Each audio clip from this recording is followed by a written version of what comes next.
السلام عليكم. السلام. شاطر السلام تبع تونس والقضية وطنية. لا تتبع فيها، لا تتبع فيها، لا تتبع فيها الكل. قضية وطنية ولا بد من حل. أكثر الأمراض عندنا هي سيد الرئيس. نعرف الأمراض، ولكن عديد المناطق الأخرى في تونس لا تقل على تلوث من جابس. الناس اللي تحاول تشرف القضية، فاليوم الشعب واهالي جابس لقنوهم درس لن ينسوه ابدا. ان شاء الله. ان شاء الله. ان شاء الله. كنا بالله ان شاء الله. كنا فيك ثقه سيد الرئيس. كنا مع بعضنا من اجل تونس. ومع الشاقه اللي قال في الاعوام اللي فاتت. نسكروا الافواه اللي تتكلم. ثم ايضا الناس اللي تتكلم. ايوه. الطالب في وقت من الاوقات بتسليط عقوبات على تونس. هل هؤلاء وطنيون؟ هذا مواطنون. ونعمل من اجل تونس والقضيه بتاع التلوث قضيه راهي بتاع تونس كل. يرجع الحر وترجع الخيرات الكل الجابس ويتم تطهير تونس من التلوث الحقيقي ومن التلوث السياسي. والناس اللي تحب التاجر راهي غالطه في العنوان. اهالي جابس صد منيع امام كل هؤلاء، وسيتم اسقاط كل والكلنا مع تونس. مع تونس. كلنا مع تونس. وفي ذلك تونس ما فماش دخلاء. وتونس ليست للبيع ولا للتسويق ولا للايجار ولا للخونه. وتحيا تونس. ولا عاش في تونس من خانها. بارك الله فيك. هذا في خدمه فيك. كلنا معاه. كلنا معاه. اليوم باش تنقذ ولايه كامله. تونس كامله. الناس كلنا معاه في صف واحد. كنت من ضمن الطلبه نتاعك. مرحبا بك. في سيون جوريديك بوليتيك سوسيال. مرحبا. علمتنا القانون الدستوري وعلمتنا كيفاش نحافظوا على هذا الوطن. نعم. وعلمتنا كيفاش الحقوق. نعم. حقوق المواطنين.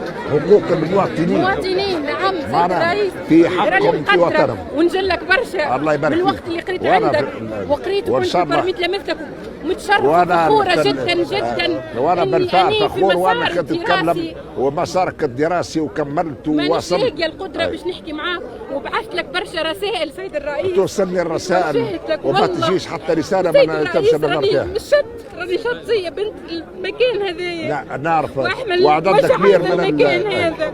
سيد الرئيس راه المنطقه نتاعنا الهويه نتاع الدفن. لا ان شاء الله. شوف فما كما قلت المراحل.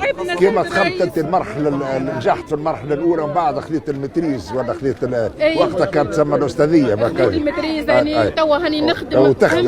اليوم باش تاخذوا المرحله الاولى ثم بعد ذلك تجي المرحله النهائيه للقضاء تماما على التلوث. سيد الرئيس بربي راني مش مره مش زوز نهبط في الفيسبوك ونتوجه لك انت برساله مناشده وطلب انك انت. لا مش مناشده. هذا واجبي. واجبي. ان شاء الله اني نعرف. وفما تم الاختيار على عدد من المسؤولين وتم اختيار على العهد، ولكن لن نغير العهد ان كانوا في غير في مستوى الامام. سيد الرئيس راه واحد الهويه. لا زرته في 2013 وزرته في عديد المناسبات. هو ادرى بقضيه التلوث سيد الرئيس فهمتني.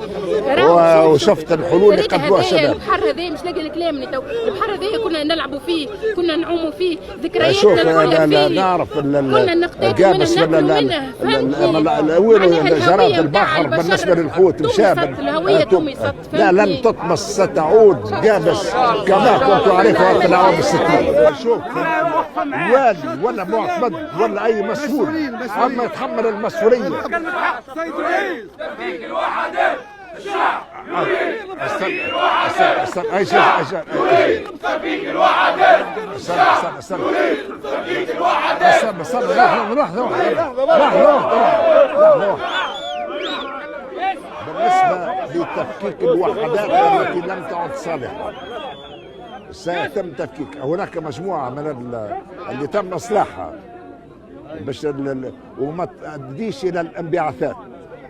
هذيك قاعدة، ولكن العمل في مرحلة أولى للحلول العاجلة ثم بعد ذلك لو تم دراسة الموضوع من كل الجوانب حتى نلقاو حل جذري ونهائي. هذه تفكيك الوحدات معناها يحملوا عوام ماش دار باش نقلها، وهذا نحاولوا ديما نشتغلوا عليه. معناها اعطينا الانبعاثات ما اشتغل ويعطينا عيش الهواء صافي نقي، فانتظار ترجع كابس كما كنت نعرف.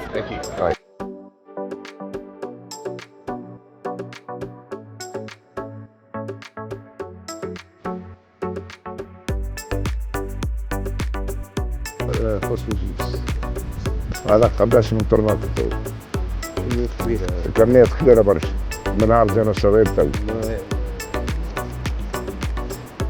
الجرائم تم ارتكابه في حق تونس.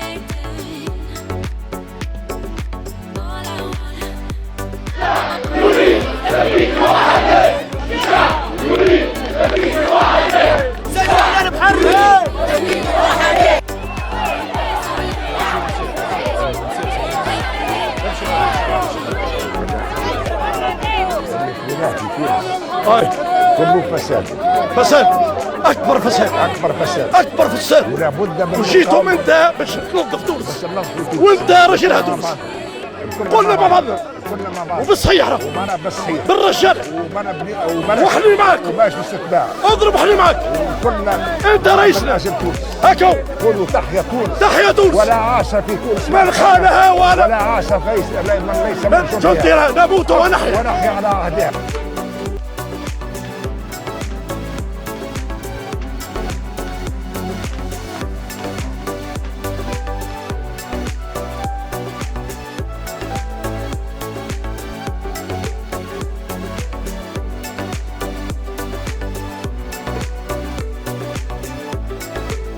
في الاوهام تفكيك الوحدات ينجم يفكوها اليوم وغدوه.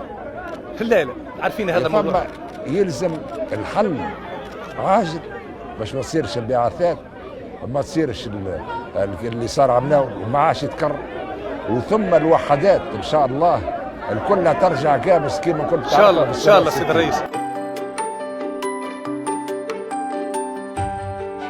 نسير إلى الأمام بحول الله تعالى وسنحقق مطالب الشعب التونسي. وسالك عايش السلام. أهلا وسهلا.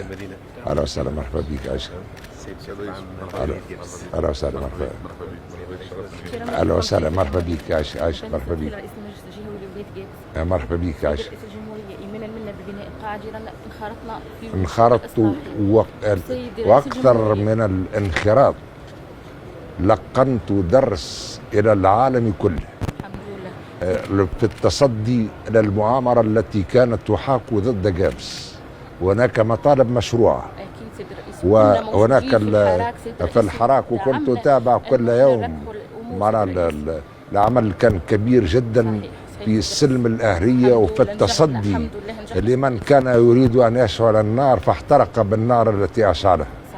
وقمتم بدور كبير السلم الأهلية، وكان التجاوب من المواطنين تجاوب تلقائي، وبالفعل ليس من قبيل المبالغة أن أقول إنكم لقنتم بهذا الوعي وبهذا العمل، لقنتم العالم كله درس في هذه السلم الأهلية. تونس ليست للبيع ولا للإيجار ولا غرفة مفروشة.